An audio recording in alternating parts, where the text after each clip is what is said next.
Bien-aimés, shalom, shalom. Nous vous saluons dans le nom de Jésus. Et nous sommes heureux de communier avec vous sur un thème. Et partager ce thème avec vous serait pour nous véritablement la chose la plus importante. Soyez bénis, soyez salués, soyez véritablement attentifs pour que chacun de nous comprenne l'importance de ce message et pour suivre un peu ce que nous voulons dire. Et le thème, c'est le temps de la plénitude du Saint-Esprit. Nous le prenons, le temps de la plénitude du Saint-Esprit. Alors, pour introduire ce texte, nous disons que, de façon générale, tout ce que Dieu fait concernant la croissance spirituelle de l'homme sur la terre a été déjà prédit ou prophétisé. Et comme chaque chose vient en son temps, il se trouve que le temps d'une prophétie peut coïncider avec le temps d'une génération. Voilà ce qui va faire que le temps d'Abraham a coïncidé avec le sacrifice du fils unique Isaac et qui nous a emmené la foi. Il y a eu le temps de Moïse où Dieu va descendre sur le mont Sinaï pour nous donner la loi. Au temps du vieux Siméon, celui à qui avait été donnée la prophétie ou la promesse qui ne mourra pas sans avoir vu Jésus, ce temps a connu l'arrivée du Messie, Jésus-Christ de Nazareth, notre Sauveur et Rédempteur. Et donc le salut est arrivé au temps de Siméon. Et après le temps de Jésus-Christ, il y a eu le temps des apôtres. Les apôtres, à leur temps, ils ont reçu la puissance qui leur était promise pour commencer l'œuvre de Dieu. Et cette puissance était descendue le jour de la Pentecôte. Et là, c'était l'onction, la capacité surnaturelle que Dieu donne pour l'exercice d'une chose précise. Alors, après le temps, on a vu l'achèvement de la Bible écrite. Mais la Bible continue d'être exécutée par nous aussi. Et il est arrivé le temps du premier réveil, le temps de nous, nos pères, par exemple, le temps de mon papa, celui qui m'a encadré, là où il y avait les Martin Luther King qui ont prôné la consécration, qu'il fallait véritablement vivre une vie de sainteté pour que s'exprime en nous véritablement le Saint-Esprit. À leur temps, quand quelqu'un commençait à manifester le Saint-Esprit, c'était bizarre. Les gens les regardaient comme s'ils venaient de l'autre planète. Et on a connu ce temps. Après leur temps, aujourd'hui nous sommes à nous notre temps. À notre temps, on a envie de nous demander quelle est la promesse ou la prophétie de Dieu qui est accomplie à notre temps. Par la pause générale, par le confinement général, qu'est-ce que cela nous indique véritablement? Nous avons constaté que le monde vit une pause générale. On aurait dû dire qu'une maladie a amené le monde sur une pause générale, comme si une maladie pouvait gérer la terre, comme si une maladie pouvait, comment on appelle ça? Comme une maladie pouvait être le Dieu de la terre. Elle ne peut pas être le Dieu de la terre, mais elle symbolise quelque chose. Il y a une seule personne dont le marchepied est la terre, c'est Jésus-Christ de Nazareth, c'est notre Dieu, c'est notre Sauveur. Et c'est l'unique Dieu qui gère et qui contrôle la terre. Il va permettre que nous ayons une pause par une maladie. C'est vrai qu'on peut dire qu'il y a eu des maladies qui ont eu des années durant, les années passées, les années en arrière, des générations en arrière. On a connu des maladies qui ont sévi, mais on n'a pas encore connu une maladie qui a donné une pause générale à l'humanité. Il y a eu la pause des économies, la pause des enseignements, la pause de la culture, parce que maintenant on ne peut plus s'embrasser, on ne peut plus tout faire ceci, cela. Il y a eu une pause générale et cette pause s'est faite connaître à toute l'humanité et s'est imposée à toute l'humanité. C'est pourquoi ce matin, nous voulons nous interpeller sur ce que cela signifie pour nous. Ce que cela pourrait signifier. Et qu'il faille que chacun de nous soit réellement connecté dans l'optique de vouloir comprendre. Parce que il est dit dans la parole de Dieu, selon Acte 13,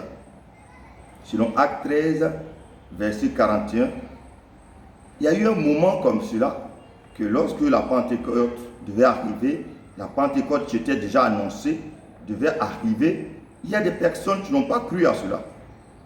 Et ces personnes-là, l'apôtre Paul les a appelées les contempteurs. Les contempteurs, et on va lire le texte, les contempteurs. C'est un genre de personnes, une catégorie de personnes dans l'œuvre de Dieu ou dans la maison de Dieu, même ailleurs, même dans la maison de Dieu, parce que la terre là, elle appartient à l'unique vrai Dieu, Jésus-Christ. Et ces contempteurs, voilà ce que l'apôtre Paul va dire d'eux. Acte 13, 41. Il dit, voyez, contempteurs, soyez étonnés et disparaissez, car je vais faire en vous, en votre jour, une œuvre que vous ne croiriez pas si on vous la racontait. Voilà. Cette catégorie de personnes, peut-être non averties ou averties, ou par mauvaise conscience, je ne sais pas quoi, mais elles ont la manie de mépriser tout ce qui vient de la parole de Dieu. Un contempteur, c'est quelqu'un qui médite, qui dit des choses à l'encontre d'une vérité qui est en train d'être dite. Au lieu de chercher à la comprendre, mais lui, il a déjà une mauvaise pensée. Si nous partons du côté de la parole de Dieu, de la théologie, on les appelle les blasphémateurs. Les blasphémateurs, c'est des personnes qui vont dire non, bon, voilà, et voilà, ces contempteurs-là, je le cite dans le cas des apôtres, il y a eu ces personnes-là, lorsque le Saint-Esprit descendait sous la forme de l'onction, ces personnes disaient, voilà, ces personnes sont remplies de vin doux. Des personnes qui parlaient dans des langues maternelles, qu'ils comprenaient à eux, leur langue maternelle, mais ils ont estimé que c'était du vin doux. C'est-à-dire c'était rempli de bangui, c'était rempli de koutoukou, c'était rempli de n'importe quoi. Et donc c'est l'ivresse de ces vins qui les transportait. Malgré que cela a été prophétisé, cela a été donné comme une promesse.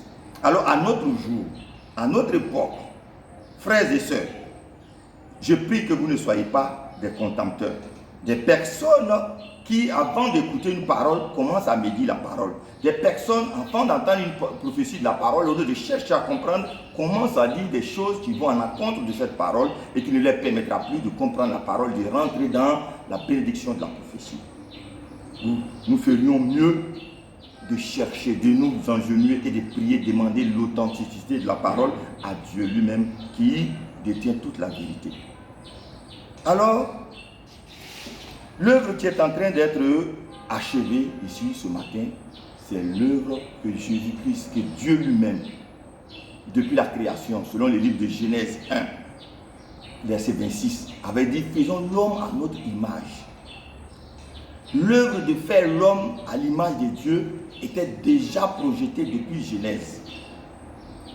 Et cette prophétie-là, ce projet-là, va être repris par l'apôtre Paul dans Éphésiens 4, verset 13, où il dit que non, nous devons parvenir à l'image parfaite, à la mesure parfaite de Christ. L'homme devrait être fait à la mesure parfaite de Christ. J'aimerais que nous lisions un peu ces passages-là pour que nous puissions mieux comprendre. Parce que si je dis et que vous ne le comprenez pas selon le texte écrit, alors il dit, je prends au verset 12 là-bas, Éphésiens 4, 12 à 13, pour le perfectionnement des saints en vue de l'œuvre du ministère et de l'édification du corps de Christ, jusqu'à ce que nous soyons tous parvenus à l'unité de la foi et de la connaissance du Fils de Dieu, à l'état d'homme fait, à la mesure de la stature parfaite de Christ. Voilà ce que le Seigneur, notre Dieu, avait projeté de faire, et c'est ce qu'il va accomplir maintenant en nous, notre génération. C'est-à-dire en 2020, cette prophétie commence à prendre forme. Et cette prophétie n'est nul doute que la prophétie de la plénitude du Saint-Esprit. Parlant de la plénitude du Saint-Esprit, nous avons eu beaucoup de difficultés à comprendre. Parce que cette plénitude du Saint-Esprit veut dire être rempli du Saint-Esprit. Pourtant, il nous a été déjà donné que souvent, nous prenons l'exemple de 3 verres. Les 3 verres qui sont là. Nous remplissons ce verre au 1/3. L'autre verre aux 2/3. Et celui-là, nous le remplissons aux 3/3 totalement. Chaque verre ici est rempli. Il est rempli.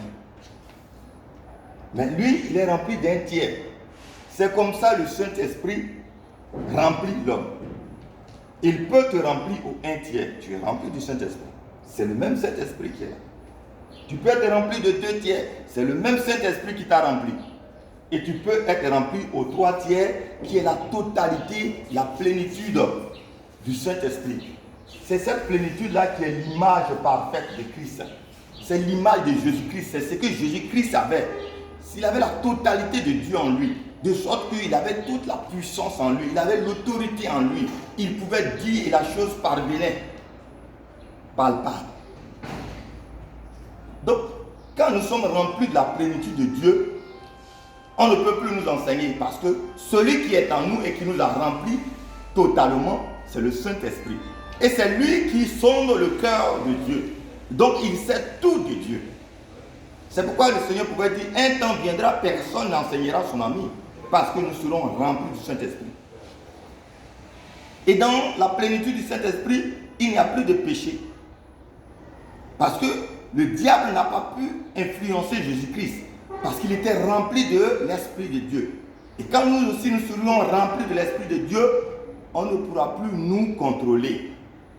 L'esprit impur ne pourra plus nous contrôler. Satan ne pourra plus nous contrôler. Nous serons connectés directement à Dieu le Père. La connaissance sera en nous. La sainteté sera en nous. C'est pourquoi nous voyons que nous n'avons pas encore atteint la plénitude. Même l'apôtre Paul qui a enseigné, qui a écrit beaucoup, il dit, je cours vers la perfection. Ce n'est pas que j'ai atteint la perfection, mais je cours vers la perfection. Lui n'a pas atteint la plénitude de l'esprit. Il a atteint un certain niveau de l'esprit qui lui a permis jusqu'à ce qu'aujourd'hui, parce que les choses viennent à leur temps. Tant que le temps de la plénitude n'était pas arrivé, nul ne pouvait être rempli de la plénitude. Et le Seigneur nous fait grâce que nous arrivons à ce moment d'être remplis totalement de la plénitude. Alors pour que nous puissions comprendre ce fait, parce que c'est tellement audacieux de dire que on n'était pas encore dans ce moment, mais si nous sondons l'Écriture, nous allons comprendre que l'audace ne vient nulle part que de la parole de Dieu. Et cette parole de Dieu disant à 1 Corinthiens 15, verset 45, il dit, c'est pourquoi il est écrit, le premier homme, Adam, devint une âme vivante. Et le dernier Adam est devenu un esprit vivifiant. Ce qui voudrait dire que nous avons commencé la croissance spirituelle par une âme vivante. Et nous devons terminer par un esprit vivifiant. Voilà pourquoi nous allons encore au tableau, nous pouvons tracer le tableau que suit. Si nous faisons ce tableau, nous comprenons ici que nous sommes ici peut-être pour le mathématicien à moins l'infini. Et là, nous partons à plus l'infini. Donc quand nous voyons ici, au commencement, nous sommes avec le premier homme, Adam, qui est une âme. Nous allons écrire ça ici, qui est une âme vivante. Adam était une âme vivante. Dieu lui a insufflé un souffle et il est devenu une âme vivante. Et avec Adam, nous allons évoluer. Nous allons évoluer et nous allons arriver ici au point que moi j'appelle le point zéro. Et le point zéro, c'est le Messie. Et le Messie, c'est Jésus-Christ de Nazareth. C'est le salut. Au point zéro, Dieu va nous envoyer le salut. Parce que nous ne sommes pas dans l'ignorance que le péché adamique a plongé les hommes dans le péché. Donc il fallait le salut. Et le salut vient au point zéro pour recommencer la croissance de l'homme. Et après le salut, le Seigneur va nous donner une puissance. Le 1/3 ici, une puissance. Et cette puissance qu'il avait promis à ses apôtres, et que par cette puissance, il pouvait commencer l'œuvre de Dieu. Ce qui veut dire que celui qui n'a pas l'onction, il ne peut rien faire avec l'œuvre de Dieu. Il ne peut pas entendre, commencer de comprendre Dieu. Il faut quand même avoir une dimension. Avec le niveau de l'âme, tu ne peux rien comprendre. C'est quand tu vas avoir l'onction que tu vas commencer l'œuvre de Dieu. Et les apôtres ont eu cette puissance-là. La puissance de Dieu qui va venir sur vous. Ils ont eu la puissance de Dieu, l'onction. Et par l'onction, l'apôtre Paul va commencer à enseigner la sainteté, la vie de sainteté. Il va nous décrire, il va nous déployer comment faire pour vivre dans la sainteté. Et nous allons évoluer, trouver la sainteté. Et par la sainteté, le Saint-Esprit, l'onction conduit au Saint-Esprit. Parce que pour entretenir l'onction, il faut vivre une vie de sainteté. Dès que tu sors de la vie de sainteté, le Saint-Esprit que tu as reçu au 1/3 s'attriste à toi, il ne peut plus évoluer. Si tu te maintiens dans une vie de sainteté, le Saint-Esprit continue de te remplir davantage. Et nous sommes arrivés, on peut dire dans les années 70, avec le premier réveil, avec les pères qui nous ont enseigné la vie de sainteté. Et nous, à notre époque, nous devons arriver, évoluer maintenant pour atteindre la plénitude du Saint-Esprit. La plénitude, les 3/3 d'être remplis par le Saint-Esprit. Nous devons maintenant atteindre la totalité d'être remplis par le Saint-Esprit, la promesse que Dieu avait déjà projetée, le projet qu'il avait déjà formulé depuis Genèse 1, 26. C'est maintenant que nous arrivons à cela et que nous devons l'atteindre. Alors, on est en train de se poser la question, qu'est-ce qu'il me fait dire que nous sommes maintenant dans le temps de cette prophétie? Qu'est-ce qui peut me permettre de dire que nous sommes dans le temps de cette prophétie? Nous sommes dans le temps où les hommes de Dieu vont être remplis totalement de l'Esprit de Dieu. Nous savons bien que la Bible dit que Jésus-Christ est le premier-né. Quand quelqu'un te parle de premier-né, ça veut dire qu'il y aura des seconds-nés. Et Dieu dit que faisons l'homme à notre image, à l'image de Dieu. Donc, nous devons être à l'image de Jésus-Christ. Le projet de Dieu est de faire de nous des petits dieux sur la terre, des dieux sur la terre, des personnes qui seront remplies de sa présence. Et donc, les hommes de Dieu que nous allons voir maintenant seront des hommes de Dieu qui vont exercer un ministère palpable, qui vont avoir une onction qui va se matérialiser. Lorsqu'ils déclareront des paroles, on les verra s'exécuter immédiatement. Alors, nous comprenons que chaque chose, avant qu'une chose de Dieu arrive, Satan prend le malin plaisir de créer quelque chose pour semer la confusion dans l'esprit des enfants de Dieu. C'est pourquoi déjà vous avez vu quelques années, quelques mois en avant, des hommes de Dieu qui vont dans les cimetières commencer à déterrer les morts. Pour que le jour que cette plénitude va commencer à prendre forme, que ceux qui ont l'esprit endurci disent, voici, ils sont en train de faire du n'importe quoi, les voilà encore revenus. Mais ce qui ne peut être que dans l'esprit de Dieu pour comprendre les choses de Dieu. Si nous ne nous mettons pas dans l'esprit de Dieu, on ne pourra pas comprendre et certainement on sera des contempteurs comme cela a été pendant la venue de l'onction, pendant la venue de la puissance promise aux apôtres. Comment on peut comprendre aussi que on te dit que l'enfant de Dieu va venir sur terre? Ça a été prophétisé par Isaïe, par Jérémie, par tous les prophètes d'avant. Et cet enfant naît et que vous constatez sa naissance miraculeuse et que maintenant il a 12 ans, il rentre dans un synagogue, il commence à prêcher, il commence à dire des merveilles et toi tu es étonné. C'est aberrant. Et tu es étonné. Comment tu peux être étonné que l'enfant de Dieu parle des choses de Dieu? Peut-être que tu n'as pas été instruit. Et si tu as été instruit, mais c'est qu'on ne peut pas comprendre ton cas. Alors nous arrivons à nous demander qu'est-ce qui nous fait dire que nous sommes au temps de la plénitude de l'Esprit de Dieu. Nous prenons 2 textes pour comprendre cela. Nous allons prendre Apocalypse. Nous allons prendre Apocalypse 12, verset 10 et Hébreux 6, verset 4. Alors, si nous prenons, je voudrais vous demander chacun de prendre déjà vos tests pour que nous puissions aller ensemble. Si vous prenez ces tests, nous allons aller ensemble et nous allons comprendre que les choses de Dieu viennent à leur temps.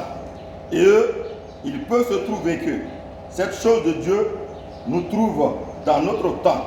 Et c'est le cas en cette année 2020. Nous avons la grâce de recevoir le temps de la plénitude du Saint-Esprit.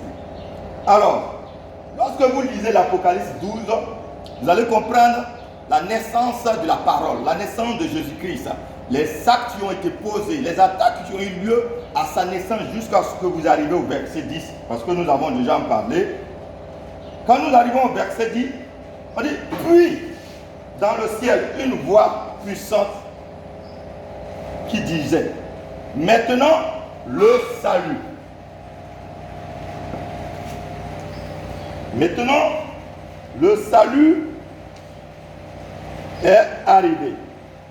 Après, il nous dit encore, maintenant, la puissance de notre Dieu. La puissance. Après la puissance, le règne. Et après le règne, nous avons l'autorité de son Christ.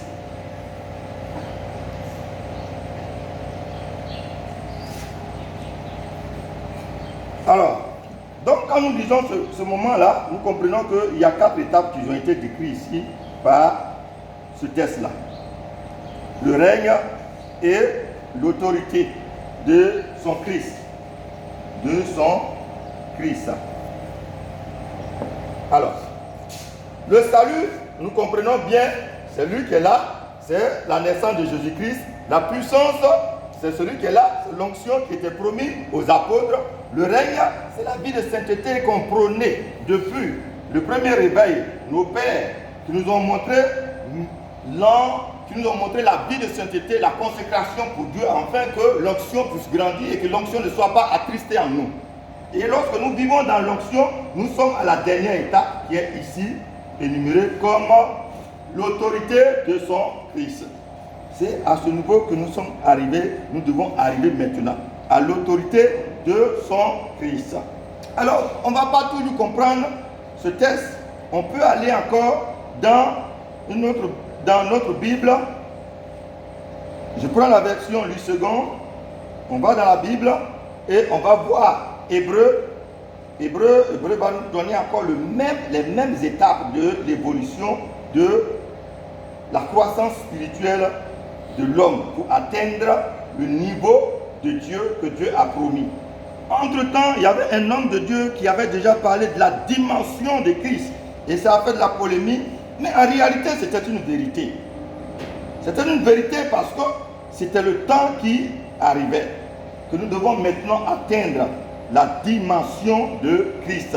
C'est la statue, c'est le monument, c'est le niveau de vie qu'un homme peut atteindre, doit atteindre pour expérimenter et pour recevoir la totalité de l'Esprit de Dieu en lui. C'est cette dimension-là. Alors, dans le texte d'Hébreux 6, 4, la Bible déclare ceci. Car il est impossible à ceux qui ont été une fois éclairés. Éclairé, c'est la lumière. Et Jésus, c'est la lumière du monde. Donc, une fois éclairé. Ça correspond au salut. En seconde position, il dit, et qui a goûté le don céleste. Le don céleste, c'est la puissance de Dieu qu'il avait promis aux apôtres. C'est l'onction. Et nous avançons, il dit, et qui ont eu part au Saint-Esprit. Ils ont eu part au Saint-Esprit. C'est la vie de sainteté. Et celui qui a eu part à la vie de sainteté, en la dernière position, ils qui ont goûté à la bonne parole et les puissances du siècle à venir. Les puissances du siècle à venir. Donc la puissance du siècle à venir, c'est la puissance de l'autorité de Christ. C'est la puissance que nous devons manifester si nous avons la totalité de Dieu en nous. Vous voyez que Satan, il a toujours la manie de tromper les enfants de Dieu. Ce qui doit être fait à un temps précis, il nous précipite d'avance pour que nous soyons rebelles comme lui. Le pouvoir que les sorciers ou tout ce qui mangancent maintenant, c'est le pouvoir de Dieu. Ils n'ont rien créé, c'est notre Dieu qui a créé ces pouvoirs. Mais nous devons les manifester à un temps donné. Et quand le temps n'est pas encore arrivé que vous manifestez, vous êtes sorcier. Et vous êtes rebelle. Vous êtes un enfant de Satan. C'est de même qu'il va faire dire à une jeune fille, tu as déjà 17 ans, alors il faut que tu ailles avec les hommes, il faut que tu ailles avec ton ami, il faut que tu connaisses le sexe. Alors qu'un enfant grandissant, on sait bien que si tu attends le temps du mariage, tu rentres dans le sexe, dans les relations avec le sexe et la vie sexuelle commence. Mais pourquoi il nous faut faire le temps avant le temps? Voici ce qu'il nous fait chaque fois. Il va amener les hommes à pécher, à devenir rebelles comme lui, alors que le temps est bien réparti. Et donc, nous comprenons bien que la puissance du siècle à venir, c'est cette autorité de Christ, c'est l'autorité de la parole, c'est cette puissance palpable qui permet l'exécution des choses que nous déclarons. C'est cette puissance-là. Et cette puissance vient après la vie de consécration dans laquelle nous sommes en train de quitter pour rentrer maintenant dans la puissance, dans la plénitude. Parce que la vie de sainteté nous permet d'être remplis. La vie de sainteté nous permet d'être remplis dans la totalité du Saint-Esprit. Et si tu as la totalité de Dieu en toi, je ne sais pas qu'est-ce qui peut être impossible à toi. Si quelqu'un est rempli de la totalité de Dieu, je ne sais pas ce qui peut l'empêcher d'aller de l'avant, peut s'opposer à lui. Nulle part ça n'existe. Alors, comment avons-nous identifié ce temps pour qu'enfin nous disions ce matin que nous sommes dans ce temps? Quand nous continuons toujours avec le livre d'Apocalypse 12, et Apocalypse 12, Apocalypse 13, ces livres-là relatent l'évolution de la croissance des hommes de Dieu, des enfants de Dieu, l'évolution de la parole, l'évolution de l'enseignement, les effets collatéraux qui vont s'associer, qui vont se mêler dans ce débat de l'enseignement de la parole de Dieu. Alors quand nous arrivons à Apocalypse 12, verset 14, voilà la révélation que nous avons reçue de Dieu. Avant que nous ne recevions cette révélation, nous avons fait un songe et nous avons vu comme la Torah ou un paquet de feuilles de couleur kaki qui était enroulé et bien scellé. Et comme ça, j'ai demandé à Dieu, mais Seigneur, pourquoi tu permets que mes dossiers soient toujours scellés? Et il ne m'a pas répondu. J'ai cherché à comprendre et j'ai compris qu'il y avait une seule personne qui a la capacité d'ouvrir les sceaux. C'était Jésus-Christ de Nazareth. Et c'est lui et il demeure toujours. C'est ainsi que nous avons prié et dit à Jésus, mais Seigneur, que veux-tu nous enseigner? Viens et ouvre ce sceau pour que nous comprenions la profondeur de cette parole. C'est après que nous avons eu la révélation de Apocalypse 12, verset 14. Et que je lis. Il dit, et les deux ailes du grand aigle furent données à la femme afin qu'elle s'envolasse au désert vers son lieu où elle est nourrie un temps, des temps et la moitié d'un temps loin de la face du serpent. Ça, c'est la Bible lue second. Dans la Bible lue second, des temps n'a pas été précisé. Dans la Bible lue second, des temps n'a pas été précisé. On ne sait pas, en lisant ce texte-là, combien de temps fallait-il attendre. Parce que là, on peut en avoir 3, on peut en avoir 4, on peut en avoir 5. Mais lorsque nous partons dans la Bible du semeur et que nous lisons le même verset, et là-bas, la précision est bien faite. Et là, nous la lisons ensemble. Mais les deux ailes du grand aigle furent données à la femme pour qu'elle s'envolasse vers le désert jusqu'au lieu qui lui est réservé, là où elle doit, je précise sur le mot doit, là où elle doit être nourrie pendant un temps, 2 temps et la moitié d'un temps. Ici, c'est bien précisé, 2 temps. Et nous avons le verbe doit être. Doit être, ici, nous indique une position d'impératif. Une position qui nous dit que le temps est bien précisé. Ça ne déborde pas. On t'a donné seulement que 1 temps, 2 temps et la moitié d'un temps pour être nourri. Et la nourriture, nous l'avons expliqué, c'est l'enseignement de la parole de Dieu. Ce sont les prédications en vue de nous amener à la perfection, comme Éphésiens 4, 12, à partir du 11 jusqu'à 13 nous dit. Il a donné les apôtres, les docteurs et tous ces ministères pour le perfectionnement des saints. Donc, pour que les saints nous enseignent jusqu'à ce que nous soyons perfectionnés et devenir la statue parfaite de Christ. C'est-à-dire être l'homme rempli de la plénitude de Dieu. Et pour ça, on devait être. On avait seulement 1 temps, 2 temps et la moitié d'un temps. Et nous demandons à Dieu, mais qu'est-ce que ça veut dire 1 temps, 2 temps, la moitié d'un temps? Le Seigneur dit, 1 temps, le premier temps, c'était le temps de l'enseignement des prophètes. Les prophètes ont enseigné la parole de Dieu, ils nous ont conduits dans certaines dimensions de la parole jusqu'à ce que nous soyons capables de recevoir le salut. Et nous l'avons reçu, le salut. Le salut commence avec les 2 temps. Le salut, c'est Jésus-Christ et ses apôtres. Donc, il y a eu le temps de l'enseignement du docteur Jésus-Christ lui-même et le temps de l'enseignement de ses apôtres. C'est pourquoi les 2 temps sont joints. Et après, la moitié d'un temps. Donc, la moitié d'un temps ici, c'est le temps des enseignements des serviteurs de Dieu, des hommes de Dieu contemporains, des hommes de Dieu de notre jour, des hommes de Dieu de notre époque, des hommes de Dieu actuels, qui sont encore en 2020. Et là, à la moitié de leur temps, va intervenir la plénitude du Saint-Esprit. Va intervenir la puissance de Dieu dans sa totalité. Parce que quand on lit tout le livre de Apocalypse 12, on comprend aisément. On comprend aisément. Alors pour observer, pour connaître la moitié d'un temps, qu'est-ce qu'il faut? Pour connaître la moitié d'un temps, mais c'est bel et bien la mi-temps. Et la mi-temps nous est toujours imagée par un match de football où on observe une pause. C'est pourquoi Dieu va permettre à une maladie de nous faire observer une pause générale à l'économie, au culte, à l'enseignement et même aux cultures, à tout ce qui est de la terre.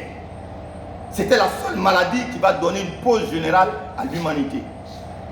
Parce que cette pause a été déjà préinscrite dans l'Apocalypse et que nous devons observer forcément. Parce que les choses de Dieu sont dans la Bible. Et des fois, nous voulons les ignorer. Mais quand le temps arrive, nous sommes obligés de marquer la pause.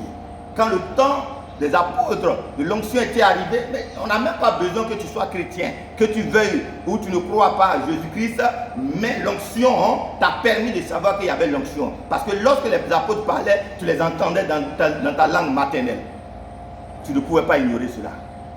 Aujourd'hui, la pause va être faite et maintenant, nous allons comprendre que quand on a une pause, tout le monde va au repos. Tout le monde va au confinement. Et après, le match reprend. Ce qui nous fait dire que c'est une pause parce qu'après une mi-temps, le match reprend avec les mêmes adversaires. L'adversaire, c'est Satan. Depuis Apocalypse 12, verset 1 jusqu'à là, l'adversaire, c'est Satan. Il est là encore. Et la première partie, c'est nous, les enfants de Dieu, dont le Saint-Esprit d'un côté et l'Esprit impie. Satan et Jésus-Christ, qui grandit en nous. Voilà l'adversaire qui est là. Et encore pour connaître la mi-temps, on sait qu'à la pause, chacun change de stratégie. On revoit les mesures. Et quand on revient à la mi-temps, il y a forcément un changement qu'on observe après la mi-temps. Aujourd'hui, nous reprenons le culte avec des cache-nez. Nous reprenons les cultes avec des distances. Nous reprenons les cultes avec des consignes. Quelque chose a changé pour marquer la mi-temps. Et quand nous avons vu tout ceci, et après avoir prié, le Seigneur nous a confirmé qu'en réalité, ce temps que nous vivons, c'était le temps où il va permettre que les hommes de Dieu qui auront traversé l'onction, qui auront déjà connu le salut, qui ont connu l'onction et qui ont marché dans une vie de sainteté, vont maintenant être remplis dans leur totalité par sa présence. Et donc, les actes vont être des actes palpables. Leurs déclarations vont être exécutées immédiatement comme les décrets, comme la parole de Jésus-Christ lui-même. Voici ce que nous avons voulu partager avec nous. Il fallait que chacun de nous se mette au même niveau pour ne pas être des personnes qui seront des contempteurs et qui vont médire, qui vont blasphémer la parole de Dieu. Pourtant, on peut la vérifier, on peut même prier. Nous avons le Saint-Esprit pour tout vérifier. Vérifions et prions. Et rentrons dans la vie de sainteté. Parce que si tu ne peux pas rentrer dans une vie de sainteté, tu ne pourras pas être rempli du Saint-Esprit. Et si tu n'as pas eu l'onction, tu ne peux pas avoir une vie de sainteté. Donc, il faut commencer à revoir ton niveau, là où toi tu es arrêté. Es-tu encore au niveau de l'âme vivante simplement et que tu ne connais pas Jésus-Christ? Alors commence à ouvrir ta Bible et sache que Jésus-Christ gouverne le monde. Et après Jésus-Christ, cherche l'onction, l'éclairage de la parole. Et après l'onction, va à une vie de sainteté. Et cette vie de sainteté va te conduire maintenant à la plénitude du Saint-Esprit, là où tu seras rempli totalement de l'Esprit de Dieu, afin que tu sois les enfants de Dieu, les fils de Dieu que le monde attend, leur révélation. Et c'est ce temps qui est arrivé et que nous commençons maintenant. Nous ne savons pas combien de temps les béabas, les débuts de ce temps vont commencer afin que nous voyons réellement ces hommes de Dieu capables de déplacer des montagnes, ces hommes de Dieu capables de déclarer des paroles afin que l'abus que le monde a sur la terre de Dieu commence à cesser. L'abus que Babylone a sur le monde commence à cesser parce qu'ils n'ont pas créé la terre. Ils ne doivent pas abuser de la terre. L'abus de pouvoir, l'abus d'autorité qu'ils ont doit cesser par la plénitude du Saint-Esprit, par le règne véritable de notre Dieu. Parce que nous, notre Dieu, il est le Dieu de la justice. Il veut que nous soyons remplis pour témoigner de sa gloire, de sa puissance sur la terre. Frères et sœurs, faisons un effort et rattrapons le temps. Merci pour ce moment. Merci pour cette parole. Et nous allons prier ensemble. Père, nous voulons te bénir, nous voulons te rendre grâce. Toi qui nous permets de connaître les choses que tu as déjà assignées, tu as déjà prophétisées, tu as déjà programmées à un temps fixe. Nous les connaissons par ta grâce. Tu dis dans le livre de Deutéronome, quand tu les révèles, les choses cachées sont à toi. Et tu les révèles. Et quand tu les révèles, cela nous appartient, nous et notre progéniture. Nous croyons que nous prenons capacité, nous prenons possession de cette grâce maintenant, par ta présence, par ton amour, au nom de Jésus. Amen.